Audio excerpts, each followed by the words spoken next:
what are your feelings on American football? American football. American football. You just mean football, right, Michael? I'm just kidding. Have you been to a football game? American football game? Yes, I've been to college football games. I've been to professional football games. We actually have a team here where I live for the professional league. So yes, we go to the games. We have a great time. How about you? Have you ever been to one in person? I haven't. I think I've always wanted to go to one because I think there's quite a good show. They often come to London.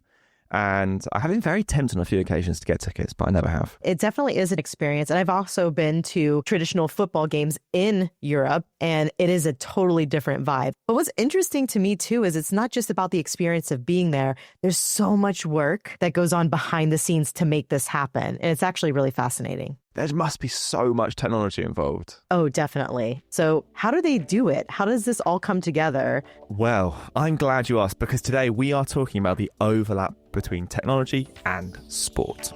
I'm Michael Bird. I'm Aubrey Lovell, and welcome to Technology Now from HPE.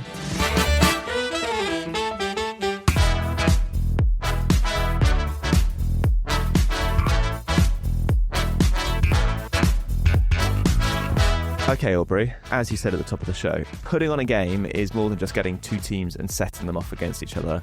It's now a global institution. According to the Nielsen Company, the 2025 American Football Annual Championship game reached a peak of viewership of over 137 million people. Wow. Big number, yeah? Yeah, that is. Now, to make a game happen in the first place, the work that goes on behind the scenes is absolutely vast. AI is integrated into training regimes, and they even use it to help scout new players. And if teams are using AI to analyze their own players, then we can assume they would use it to analyze the opposition, right? Absolutely. They can, and they absolutely do. AI can be used to process vast quantities of data from previous games to identify things like patterns in opposition play and to try and garner an advantage when making big strategic decisions. But the role of tech in a game doesn't stop there. We'll find out why later on in the show from Matt Messick, CIO for the Dallas Cowboys, who are part of Blue Star Operations Services. I have to actually say, I have a personal story here. I have met Matt before. We actually did a really cool customer film with the Dallas Cowboys as well as Blue Star Operations Services. And we're actually going to link to that in our show notes so you can watch it. But to me, this is one of the most fascinating technology stories that we have. But before we get to that with Matt, I've been taking a look at how sports and technology have really worked hand in hand over the years. So as you know, Michael, I'm getting my, reading glasses on here. It's time for Technology Then. Okay, so I know this is an episode about sports, but we are going to take a step away from that for a moment because actually one of the earliest uses of analytics in sport started with a U.S. defense analyst named Charles M. Motley. And in 1954, he noted that football resembled, quote, ground combat, and therefore coaches could use the same operations research techniques to improve team performance as Army generals. That sounds very sensible. Like there's a sense of if you had a big team with a lot of firepower, actually sometimes a team, maybe a smaller team with less firepower, so to speak, actually if you use just clever strategy, you can sometimes win games. That's true. And you always hear about the playbooks, like how sacred are the playbooks, and you see this in all kinds of movies, so it actually does make a lot of sense. But anywho, 5 years later, a member of the Royal Canadian Air Force showed with empirical data that right-handed batters had a higher average against left-handed pitchers.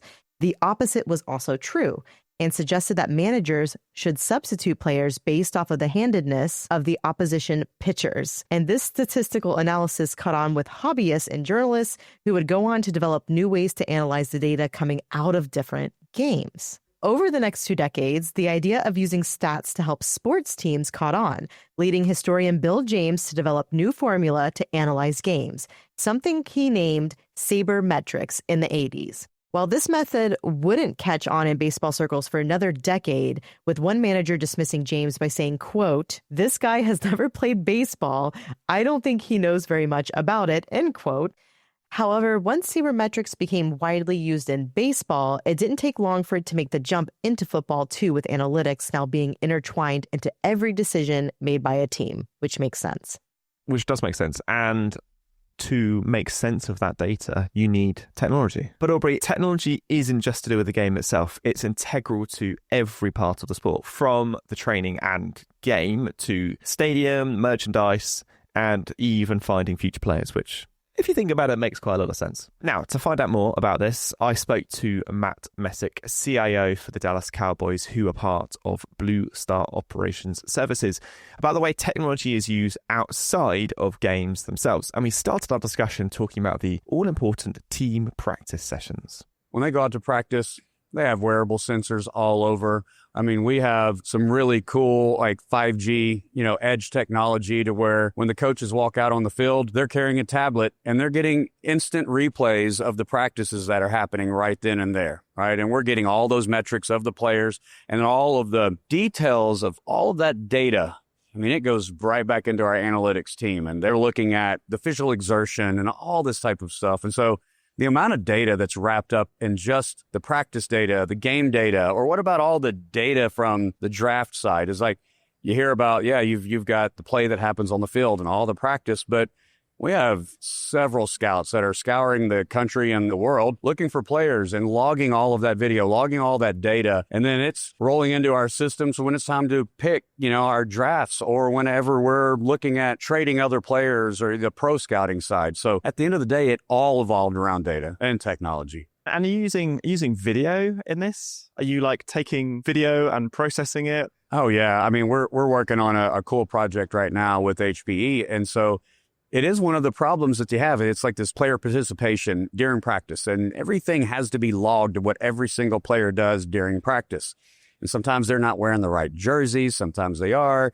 They have the sensor data. But if you watch a football practice, it doesn't look like a game day. There's not people standing on sidelines. You've got your 22 people executing a play, and then there's just a mob of people standing around them. So we're merging video analytic data, sensor data to give us really accurate readouts of exactly what is happening. But when you look at the sensor map, there's dots everywhere and you can't tell who is actually in the play or not. But when you merge that with the video and then you bring that together, and that's just one little thing. And now that you can start to see of they're looking at, we're investigating new technologies around the video analytics side with HPE, just analyzing when somebody's running and they're cutting left and right and maybe they're light on one leg. And then we can say, hey, that's not normal for this player. Yeah. Maybe we don't know what's happening. So that's some of the future. So, okay, there's the sports team. What else is going on outside of that? When you hear Dallas Cowboys, you should think football. But what a lot of people have no idea is just the diverse amount of businesses that we do. It's a billionaire entrepreneur. And I mean, he made his money, and the family did, in other ventures. And so when he got the Cowboys, it was, hey, I'm going to keep growing. And guess what? I've got an IT team, Yeah. And so then it's different idea. As a story, we have a medical imaging business, and everybody's like, well, what do you have a medical imaging business for? The story is Jerry bought the team, and he's like, wait, how much is an MRI? He's like, well, what if I just buy one and then start a business, and then all my players get it for free, and then they're just right across the street. So it's that type of mentality. And so now you take that past, we're the only professional sports team that does all merchandising, manufacturing, wholesale distribution. If it's got a star, we're shipping, 100%, that's from us. Then spun that into just a uniform apparel business that has nothing to do with sports at all. Presumably, you must have a massive IT team to be managing all of those different companies, sports team. That must be a vast IT team you have to be able to manage that. Oh, yeah, absolutely. Just massive. No, quite the opposite. That is something that I would say is somewhat standard in the entertainment business and sports, is you're going to run lean. It's not easy because we have the stadium, we have the Star, which is our 90-acre headquarters. We have a 12,000-seat indoor stadium, retail entertainment district. So we're doing events at both places all the time. We're doing concerts and graduations and all kinds of stuff at one building. And at the stadium, we're doing the exact same thing. And essentially, we're a managed service provider, for the Jones entities. And it's not easy. And you can always say, yes, I need more, and I need more, and I need more headcount, but it just doesn't work that way. And so you have to be creative in ways to how can we get all of this done and be able to just jump when we're told to jump and just make it happen. You must have pretty good insights and analytics to keep track of all of that. There must be quite a lot of devices, entities, things like that. Oh, 100%. I mean, like, listen, at the end of the day, that's the way the world is going, or it's already there. It's how much insight can you get into every little thing? Because now everything seems to be converging in this one moment in time to where it's going to enable us to accelerate very quickly into the future. So when you say a lean team, how many people are we talking? It's still a lot in the professional sports realm, but I want to say right now we're at about 55, 54 employees in the IT department. But for 150 companies? Yes, for juggling all of that. Basically 2 stadiums. That's not a lot of people. So you and your team are constantly worked off your feet? It's a lot, but it's exciting work. I mean, at the end of the day, yes, we've got all the different diverse businesses and different things, and the fans are interacting with the brand in so many different ways. And that is like somewhat of the secret sauce of like, yeah, we're a football team, but people are showing up to a Blue Star or a medical imaging that is cowboy themed. So with those different Blue Star companies, is the IT sort of integrated or is it all sort of separate and siloed? So for the most part, it's fairly integrated, because you just never know. Like, we had an energy company for several years, and then we acquired another IoT business that we kind of bolted on top of it. And that one, we knew we supported it, just like you would expect. Just something like I was saying, like a managed service provider, we supported it completely, but we did keep it completely separate. And then we wound up selling it. So that made that transition much easier. But a lot of this is completely integrated. And that tight integration, I would imagine, makes actually managing that infrastructure easier because it's all sort of presumably in one set of data centers, one set of infrastructure, the same infrastructure, that sort of thing. Yeah, absolutely. And you think about just where we're at today with different chatbots and things. So you can build these very simple chatbots from a support standpoint with, I could have one, but I can say, hey, if it's coming from this individual person at this business, then hey, here's the data set that you're going to be providing responses to on. At the end of the day, my job from my team supporting all this, I don't want them to have to overthink who they're answering their phone from or any of that. So how did you used to manage it before? It was difficult. The reason why it was difficult is because it was very hard to project what you were going to be faced with, what you were going to be asked to provide, period.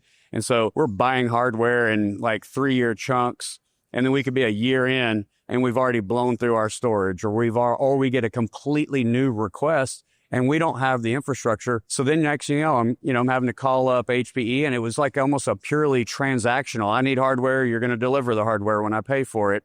And then there's that time to get it into production and get it out. Now, if you look at it, we're just stepping into that Green Lake, world. And it was completely different than it is now, 5 years ago. But now you get those types of requests and you have that flexibility to where you can grow, spin up, and move very fast. Oh, and obviously we went through the pandemic and how much technology grew and became more in your face than it ever was. We were just prepared. We had the ability to react fast. Because I guess like the pandemic was one of those times where, particularly for sports teams, you notice like they had to use technology to stay relevant with their fans, didn't they? 100%. And it was a moment that we had plans and long-term plans like digital tickets, right? That's nothing now because everything is digital. But, back then in 2020, we had already started that migration and we had it available, but we made it optional. It was about 20% of, our fans that said, yeah, that sounds good. But a lot of the traditionalists that wanted this special ticket to frame and all that, they were fighting it tooth and nail. Pandemic rolls in and boom, we pulled the cord and it was nothing. And we didn't even get complaints. And then that's when we went cashless at the same time, was just something that we needed to do, create efficiencies, make lines move faster. It's those little things. So essentially the pandemic has accelerated a lot of stuff. Thank goodness that we were in a position that we were already thinking where we needed to go. And we had the infrastructure and we were prepared to do that type of thing, but we were already prepared for remote work. Back then, I want to say that most of the people that were working from home were just IT folks because, we're working all the time, so why not? And the rest of the organization wasn't. And so being prepared and already having the infrastructure to scale and move quick, and it was just so seamless. It was a good time just from the simple fact of we were showcasing technology in your day-to-day life that like people would just take for granted. Are you able to tell us about any of the big wins you've had with IT within Blue Star? 2011, we were the first stadium to provide Wi-Fi for every fan. People don't talk about that. I mean, it's that connectivity of, I mean, to me, that's some of the biggest wins. It's like when you walk into our building, like, I want you to be connected. And I don't care how it is, but you need to have that opportunity to share your story, to share your experiences. That's not always and everywhere. You know, you can walk in and you get that isolated experience. And to me, that's one of the biggest wins. It's like, because that's just the world we live in right now. People want to share. I think that was a really great interview. I love what he was saying about using opportunity to continue to innovate and get to where you want to be. I think there's something to be said about working smart, not hard, or maybe it's working smart and hard because they're already working pretty intensely, but you know, leveraging the pandemic and coming out of that, saying, okay, these are the things we need to do, and using that as an innovation point, I think is really interesting to see how they pivoted and using technology as well. The part of the conversation I found really interesting, just listening back to it, was that talk about how the pandemic accelerated change. Because I think actually, if we look at all of our organizations, I think we can look at different elements and see how the pandemic created change that we maybe hadn't planned to do it then. It accelerated things. And I just think actually that from a technology perspective is quite fascinating. What I also thought was interesting was talking about running lean. I don't know about you, 55 people to run what sounds like a massive organization doing lots of things that aren't necessarily related, like medical imaging to football to manufacturing merchandise. Like, it doesn't feel like those are three organizations that would all have obviously connected IT systems. So 55 people doesn't seem like a lot of people. It doesn't. And even just being on the ground, talking through that story with them and seeing the teams, it does blow your mind because you're thinking, oh, these types of operations, you have hundreds and hundreds of people, but they have gotten so efficient between themselves and with the technology that they can do all of these really, really big, innovative, impressive things and be able to scale while also supporting a smaller team, which is really, really cool that they're able to handle all of that. And it has to be about the data that you get from those systems. Oh, for sure. Just think about the sheer number of devices there must be within that organization. Just managing updates or anything like that. Matt must have some very, very good data, very good analytics and very good reporting. Oh, for sure. And I really love the story around the video analytics for Dallas Cowboys, right? American football in general. You think about in the past, how manual that process was. I mean, you didn't have the technology back then. These people were analyzing plays and all this stuff through our eyes. I can't even imagine how, if you could scope that into years of work, how that completely narrows it down to 10 years of manual work doing that kind of thing has actually been condensed down to 30 days of work for the processing of all the video data, et cetera. It's so crazy to think about. Yeah, fascinating. Now, Aubrey, obviously, Matt works for the Dallas Cowboys. So I couldn't let him go without asking him about the highs and lows of working for a football team. Listen, I'm not going to lie. We had a very difficult season last year. We didn't do a lot of winning, and it brought a lot of, just pain, emotion, but that's the same thing as when you love something and you're that passionate, you're going to have the highs and you're going to have the lows. And I do look at it from a unique experience as what we are delivering. And I know we're talking technology, but as I said earlier, we're working behind the scenes in everything. Okay, well, that brings us to the end of Technology Now for this week. Thank you to our guest, Matt Messick. Thank you so much. It's so good to hear your voice. And of course, to our listeners, thank you so much for joining us. And if you've enjoyed this episode, please do let us know. Rate and review wherever you listen to podcasts. And if you want to get in contact with us, please send us an email to technologynow@hpe.com. And don't forget to subscribe so you can listen first every single week. Technology Now is hosted by Aubrey Lovell in sunny St. Petersburg, Florida, and myself, Michael Bird, just outside of London. The weather is slightly rainy, quite windy. My washing line fell over. Oh no. This episode was produced by Harry Lampert and Izzy Clark, with production support from Alicia Kempson-Taylor, Becky Bird, Alison Gato, Alyssa Mitri, and Renee Edwards. And our music was composed by Greg Hooper. Our social editorial team is Rebecca Wissinger, Judy Ann Goldman, and Jacqueline Green, and our social media designers are Alejandra Garcia and Ambar Maldonado. Technology Now is a fresh air production for Hewlett Packard Enterprise, and we'll see you at the same time, the same place, probably different weather though, next week. Cheers.